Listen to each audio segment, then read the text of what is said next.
Hi, very happy to be with you. I'm so delighted that you are exploring my book together. And yeah, I hope that thank you for the questions, and I hope that my contribution today will be helpful for you. So the first question was, how do you manage the moments of doubt that your child might have, or make sure that your child feels empowered to tell you if this isn't what they want? So that's a great question. And I think that that's our role in most of it, is to somehow really hold space for our child with curiosity, and in a way that our own emotions, the way we see things, the way we understand things, don't somehow overpower our children.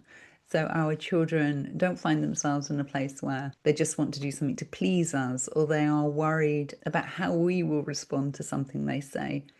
And so, whilst we are certainly making decisions with them, making some choices for them, perhaps, we need to be constantly keeping that dialogue open. And I think the key to this is checking in with ourselves about how we feel about something, about when we feel triggered by something, and always having curiosity for what our children bring. And so, for example, my middle son did choose to go back to school when he was about 13. He went to the local high school and he went for about 4 months or so. And I will admit that when he sort of made that choice, I could hear in his voice that there was some slight worry about what I might think of that. And I did feel challenged by his choice. But I was able to check that and then just get curious about what he wanted to do, what that was going to be like, and then to help him through navigate that process of going to school.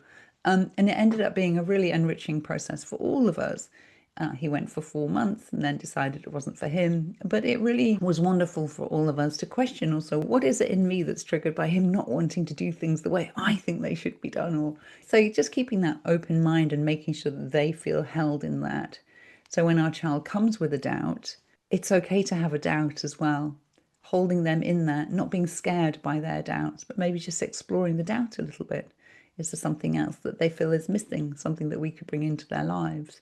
It will, the doubts are an inevitable part of it, ours and theirs. Can we hold them? Do we have that capacity? So schools come with pre-built temporal rituals, first day, last day, holidays, and so on. Do we build in any rituals that provide shared moments of reflection, observations of time passing, or moving through developmental stages? I think my honest answer to that is no, we haven't really done that. So we have our own sort of rituals around holiday seasons and things that we do. We have our daily things that we do, or maybe our weekly things that we always do. But we haven't marked that passing of time in that way, which I've really enjoyed. So I think that extracting ourselves from that, here is where you need to be now, has actually been really lovely. And I think for the first couple of years when we were unschooling, I definitely had the school timetable in my head. It was very much part of my psyche. And letting go of that and it just being the passing of time has been quite lovely. And we've gone through seasons and times when people are more at home and times when they're more outside. And of course, each child has done their own thing in entirely different ways. So there have been natural moments we've reflected on something where it seems that our journey's come to an end. But it's had absolutely nothing to do with the school timetable of where things are during the year or over the years. It's been really disconnected with that. One of my sons now, my middle son, the one who did try school, he's now gone back into education. He went into sixth form, which is kind of preparation for university in the UK. So he now is on that schedule. But I've also really enjoyed seeing his freedom from it too, which is he also has a sense of time in a different way, not that kind of socially, what's the word, manipulated almost sense of time. So I'm going to say no, that we haven't in any way felt that school schedule, but we do feel the summertime, the autumn, the winter. We feel all of those things. And it has very much been a flow in that sense. What motivated me to write this book? So the motivation for writing the book came very much from what I felt I would have appreciated. So I did come across Pam Laricchia, came across many people sort of early on in my journey. But I felt like I was very familiar with the why and the theory, and I could see that it made sense, but my nervous system just wasn't quite catching up. And I had a long time where I really delved into that, partly because of circumstances in my own life sort of coincided with our real deep deschooling journey. And so I had that space and that time to really observe what was going on for me, what was going on for my children. And it was a very unusual time in my life. And it I realized this level of intentionality that we have to bring to shift our mindset. It was so clear to me, and I realized it goes way beyond the knowledge. There's the knowledge, and then there's what our nervous system understands, what our fears are, what feels threatening to us on some very different level, way beyond what's up here. And my deschooling journey kind of coincided also with a much deeper dive into mindfulness, which I'd already been doing for some time. And so it all really came together. And I just felt that these were tools, really helpful tools that we could all really enjoy using. And it would make this process of unraveling much easier. So I do believe that we have to unravel. I think that's a part of it. And I think it's a glorious part of it. And I think that's why so many people call it a healing journey, because we're naturally going back to places where before we've not maybe dared go to. We're challenged in ways that before we wouldn't have seen. So it's that deep diving inside and looking inside. And what I really wanted to do was help people unravel more gently, just go through that process, but have some tools that make it much easier to move along, to move through. How do you describe what a parent does or a facilitator in an unschooling environment? Well, this comes back a little bit to what I was saying in answer to the first question.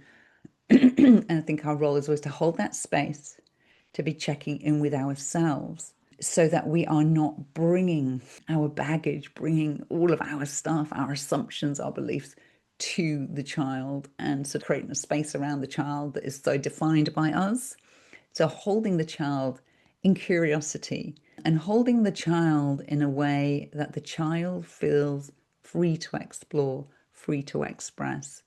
And it sounds simple, but of course it isn't. And that's that intentional practice of the adults of getting beyond their deep assumptions, their beliefs, their own patterns, their own reactivity, to be able to actually hold our children in a way that we can navigate together. So, for example, my eldest now is 19, nearly 20. And often he'll come with an idea, something he's going to do. So he's got lots of plans at the moment of traveling. And sometimes I could feel myself thinking, wow, I don't think that's possible. And I feel a reaction. And it's that sense of, can I check myself? Is this something to explore with him? Or is this just something of my own as his mum that actually is not relevant for him right now and that's not helpful for him? So that checking ourselves all the time and holding those dreams, those ideas, and just thinking, is there something that I can bring to this that is helpful? Is there a way, is there some piece of knowledge that I do have that's helpful? Is there something I can say that is helpful? And if not, can I just receive it and can I enjoy that? And so I think that our aim should be that our children feel whole. They feel like their whole selves in our sort of presence, and that we are not diminishing that. And as I say, that we are navigating with them. And sometimes that will mean stepping back, and sometimes that will mean stepping forward. And I think it always comes back to the most fundamental piece, which is relationship. These are things that we can only navigate if we've also first got those building blocks in place of trust, of connection. And then from there, we can just sort of go, oh, what's needed of me right now? How can I be helpful right now? What's something that didn't make it into the book during the editing process, but I wish I could have left in? Well, actually, in all honesty, the editing process was very gentle. So I thought about this, and there's nothing in particular that I wish had gone in that didn't. I suspect that if we talked again in a year's time, I would say, oh, there's this piece that should have gone in. Because I do think it's a constant evolution of thinking, of observing. But for now, I think that everything that is there is what is meant to be there. And you've talked a lot with parents and young people over the years, helping them navigate unschooling at home or in self-directed learning communities. Do you recall any memorable moments or situations that brought you joy, personal growth, or transformation? And I think that it's just a continual seeing of this, how this trust and relationship and connection piece just once they're in place, just this beautiful unfolding of life in a different way, and how the resistance fades away.